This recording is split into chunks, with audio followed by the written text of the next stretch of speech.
Mighty heroes, defeated at last. Your struggles were entertaining, but ultimately futile.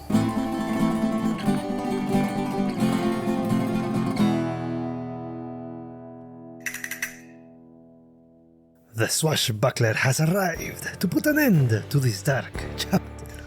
Oh, how quaint. Another hero trying to play the savior. I'm afraid your entrance won't change fate.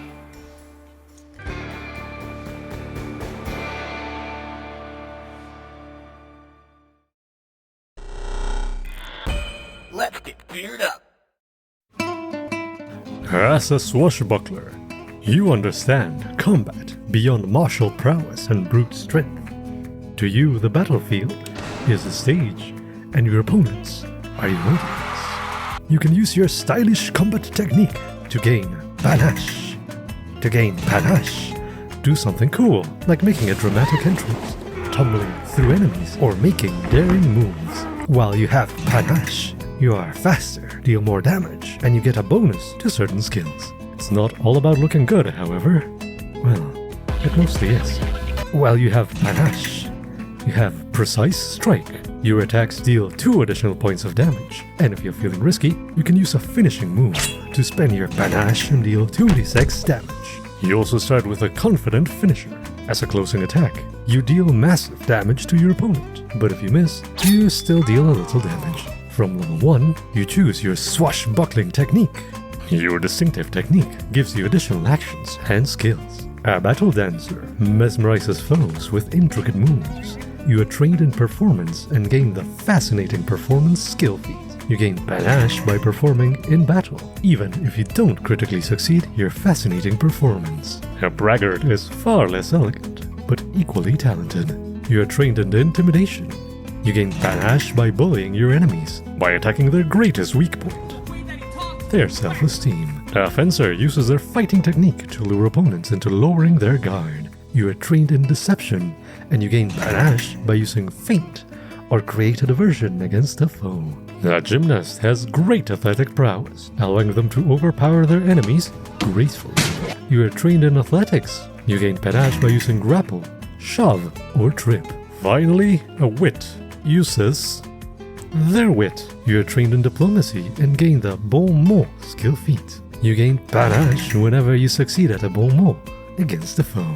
At the start of combat, you swoop in with daring acrobatics, fancy move, or clever wordplay. Strike your opponent, and, if you're feeling daring, finish them off with a bold finisher. At level 3, your swashing gets more buckled. You gain a new skill feat, but it must be an acrobatics feat or one from your skill gained from your swashbuckling style. Also, you become faster. When you have panache, you move 10 feet faster. This bonus increases at level 7, 11, 15, and 19. Also, while you're on panache, you get a smaller bonus equal to half the bonus rounded down to the closest 5 feet increment. That's the nerdiest thing I've said so far. And on top of all that, when an opponent critically fails a strike against you, you can use your reaction to strike them back and show them how it's done. At level 5, your proficiency with weapons increases to expert. Your stylish technique becomes more accurate and deadly. Speaking of deadly, at level 7, you gain weapon specialization, making your stabby stab sharper. Also, your reflex saves increase to master, so you can do daring escapes and graciously dodge away from danger. At level 9, you add more flair to your finishers. If you hit an enemy with a finisher, you add an additional effect, depending your style. Some of them add an additional condition, and some of them allow you to move around. At level 11, if you succeed on an acrobatics or a skill you learned from your style, you gain a +1 bonus to those skills that last until you enter combat, downtime, or change scenes. Right, everybody, cut. Go to the next take.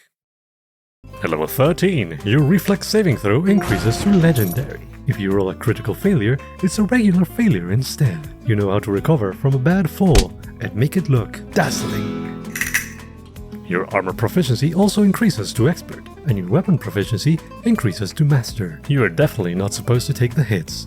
That would mess your hair. At level 15, you gain greater weapon specialization, dealing even more damage. And you become so familiar with your weapons, you know how to land devastating strikes. If you roll a 19 and the total is a success, you can treat it as if it was a critical success. At level 19, your skill is unmatched, your style impeccable, and your prowess formidable. You can apply the failure effect of Confident Finisher to every finisher and attune riposte. And if you took Precise Finisher, you apply that effect too. Here are a few sample builds. Focus on dexterity to make your attacks more precise and deadly, and charisma or strength based on your style.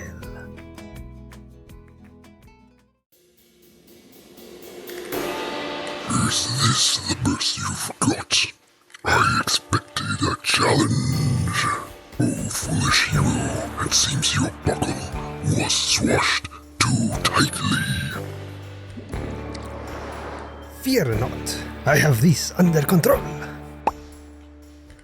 Did you really think your spell would stop me? Honestly, yeah, I thought it would be enough. Foolish heroes!